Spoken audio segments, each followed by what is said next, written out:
राहुल गांधी जी को 2 साल की सजा हुई है, उस पर क्या कहना चाहेंगे? देखिए ये बात कोई पहली बार नहीं हुई है।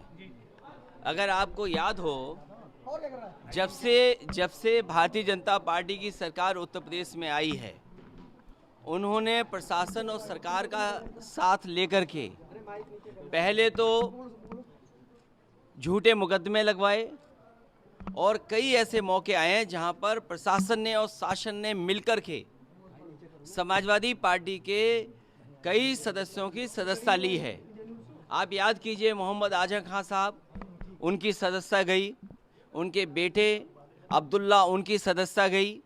इसी तरह समाजवादी पार्टी के जो सिटिंग एमएलएज हैं, उन पर केस लगाना, इरफान सोलंकी कानपुर, और एक अधिकारी बुलाया गया, बाहर से लाया गया, दूसरे प्रदेश के कैडर के अधिकारी को बुला करके ये निर्देश दिए शासन ने और सरकार ने कि आपको इसकी सदस्यता लेनी है। अभी 2 दिन पहले, अगर आपको याद हो, विधायक इरफान ने खुद कहा कि ये मेरी सदस्यता लेना चाहते हैं, इसकी वजह से अन्याय कर रहे हैं।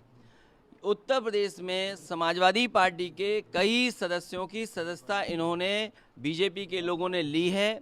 आज कांग्रेस के पार्टी के सबसे बड़े नेता की सदस्यता गई है। और अगर हम इसी तरह देखेंगे, अगर ऐसे मुकदमे देखेंगे, तो बीजेपी वालों की तो कईयों की सदस्यता नहीं बचेगी। जो भाषा या जिस तरह के उनके स्टेटमेंट्स हैं, अगर उन पर सच्ची कार्रवाई हो जाए तो बहुत सारे भारतीय जनता पार्टी के सदस्यों की भी सदस्यता चली जाएगी। ये जानबूझ करके जो असली मुद्दे हैं, महंगाई, बेरोजगारी, और इनके ही मित्र उद्योगपति जिन्होंने पैसा भारत का डुबाया है, उन पर ये बहस नहीं करना चाह रहे। उनसे ध्यान हटाने के लिए ये कांग्रेस पार्टी के नेता के साथ हुआ है, समाजवादियों के साथ पहले हो चुका है। 2024 के चुनाव को लेकर आप तमाम दलों से मिल रहे हैं, क्या तैयारी है? अच्छा, जब आ गया है तो शिलान्यास होगा। सवाल ये था, अब तो उद्घाटन होना चाहिए था। जिस सरकार को इतने सालों साल काम करने का मौका मिला हो, 10 साल की सरकार हो गई दिल्ली की, यूपी की 7वां बजट अब आया है, तो 7 बजट वो और 10 बजट वो, 17 बजट का हिसाब किताब, वो भी 24 से पहले इस तरह के आयोजन करना केवल वोट के लिए। और जनता ये जानती है कि महंगाई इन्होंने बढ़ाई, बेरोजगारी इन्होंने बढ़ाई, किसान की आय दोगुनी नहीं हुई, लॉ एंड ऑर्डर में इनका फेलियर है, विदेश पैसा लेके भाग गए, बैंक्स ख़त्म हो गई हैं। इनका जवाब है क्या सरकार के पास? बिजली महंगी इनकी सरकार में, सिलेंडर इनकी सरकार में महंगे, क्या जवाब है इनके पास इसका? सर, केशव प्रसाद मौर्य जी ने कहा कि अखिलेश यादव मेरी हत्या करवा सकते हैं। देखिए, हम समाजवादी लोग किसी की हत्या नहीं कराते हैं। भारतीय जनता पार्टी ने संविधान की हत्या करने की शुरुआत कर दी है। और जहाँ तक हमारे जो डिप्टी सीएम हैं, डिप्टी सीएम को कोई मरवाने वाला नहीं है। उनका झगड़ा तो मुख्यमंत्री जी से है। अगर उनको जान का खतरा हो, कुर्सी का खतरा हो, तो वो किससे है?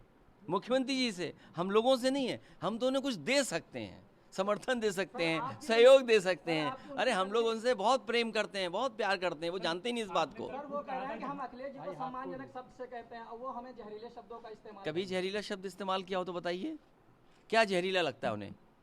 मैंने कोई जहरीले शब्द से उन्हें कहा हो तो बताओ। हम तो यही कहते हैं कि उनको सम्मान मिले। हम सब लोग उनको बहुत प्यार करते हैं, और इतना प्यार करते हैं 100 विधायक वहाँ से ले आए वापस इधर।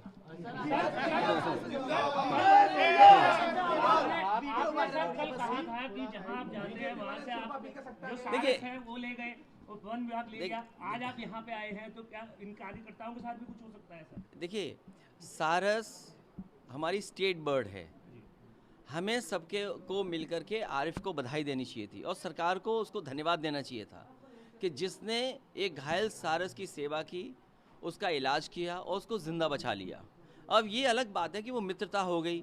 अगर मित्रता हो जाएगी तो उसको साथ रहना है उसके। आखिरकार सरकार ने क्यों छीना? ऐसे तो बहुत सारे लोग दाना खिलाते हैं, कभी बिस्किट खिलाते हैं, क्या सरकार उनको छीन लेगी? और आपने टीवी में देखी होंगी तस्वीर, वीडियो, कि मोर को भी खिलाया गया था। क्या ये वन विभाग के लोग मोर को पकड़ने गए थे क्या? हमारे आपके घरों में, गांव में मोर आ जाते हैं, तो क्या उन सब पक्षियों को पकड़ लोगे आप? ये कहाँ का कानून है? उसने पकड़ा नहीं था, वो सेवा कर रहा था और अपने खेत में खुला छोड़ा हुआ था। अगर कहीं भी कैद किसी ने बताया हो तो बताइए। ड्राइवर जो है इतनी जिंदगी लेके जा रहा है, गियर इतना तेज लगा, उस पे क्या कहना आपका? यहाँ ही टक्कर हुई थी एक गाड़ी की अभी कुछ दिन पहले नोएडा ग्रेटर नोएडा में।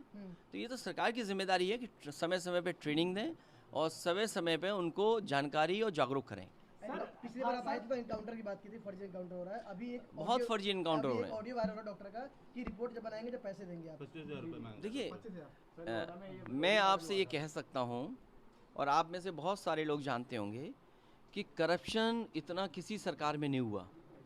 बीजेपी की सरकार में भ्रष्टाचार का हर रिकॉर्ड टूटा है और ये फेक इनकाउंटर की खबर आना पहली बार नहीं हुई है। याद कीजिए आगरा में एक बार पुलिस के लोग तय कर रहे थे कहाँ पर गोली मारने में कितना पैसा वसूला जाएगा, और इसी शहर में यहीं पर याद कीजिए सबसे पहला फेक इनकाउंटर एक हुआ था, सुमित गुजर का हुआ। नमस्कार, मैं हूं मानक गुप्ता। अगर आपको हमारा ये वीडियो पसंद आया हो तो इसे लाइक और शेयर जरूर करें, और हाँ, हमें सब्सक्राइब और फॉलो करना ना भूलें ताकि आप देश और दुनिया की कोई खबर मिस ना करें। तो जुड़े रहिए हमारे साथ और देखते रहिए न्यूज़ 24।